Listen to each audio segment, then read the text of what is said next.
Hi, இன்றைக்கி பச்சை சுண்டைக்காயில் காரக்குழம்பு எப்படி செய்கிறதுன்னு பார்க்கலாமா? இந்த சுண்டைக்காயில் அவ்வளோ மருத்துவ குணம் இருக்குது. வாரத்தில் 2 நாளாச்சு நம்ம இதை சமைச்சு சாப்பிடணும். அவ்வளோ பெனிஃபிட் இருக்குது. அதுக்கு ஒரு கடாயில் நல்லெண்ணெய் சேர்த்துக்கணும். இதுக்கு முக்கியமே நல்லெண்ணெய் தான். நல்லெண்ணெய் கொஞ்சமாக சேர்த்து அதில்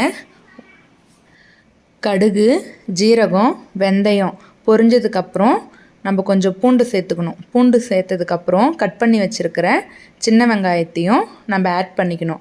ஆட் பண்ணதுக்கப்புறம் நல்லா வதக்கி விட்டுக்கணும்.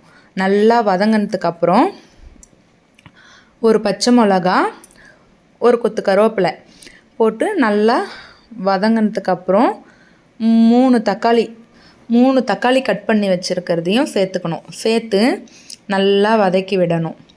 நல்லா வதங்கினதுக்கப்புறம் 1 ஸ்பூன் மஞ்சத்தூள், 1 ஸ்பூன் உப்பு போட்டு நல்லா நம்ம வதக்கி விட்டுக்கணும்.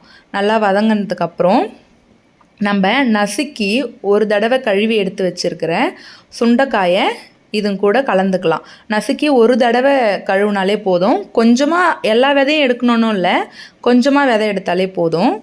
கசக்காது, நல்லாயிருக்கும். நசுக்கி தான் போடணும், அப்போ தான் அது சூப்பராக இருக்கும், நல்லாவே இருக்கும். நல்லா வதங்கினதுக்கப்புறம் கொஞ்சமாக வீட்டு மிளகாய்த்தூள் கொஞ்சமாக போட்டுட்டு புளிக்கரைசலை சேர்த்துக்கணும்.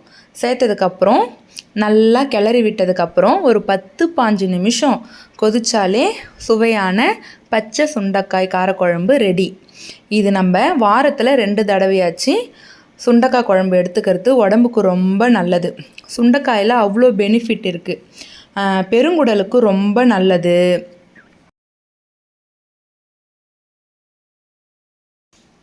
பெருங்குடலை பாதுகாக்கும். கால்சியம், அயன், வயிற்றுப்புண், நெஞ்சு சளி, ஃபீவர், மலச்சிக்கல், சுகர் அனைத்துக்கும் சாப்பிட்லாம். உடம்புக்கு ரொம்ப நல்லது. நம்ம வீடியோ பிடிச்சிருந்ததுன்னா சப்ஸ்கிரைப் பண்ணுங்கள், லைக் பண்ணுங்கள், ஷேர் பண்ணுங்கள், மறக்காமல் கமெண்ட் பண்ணுங்கள். Thank you friends.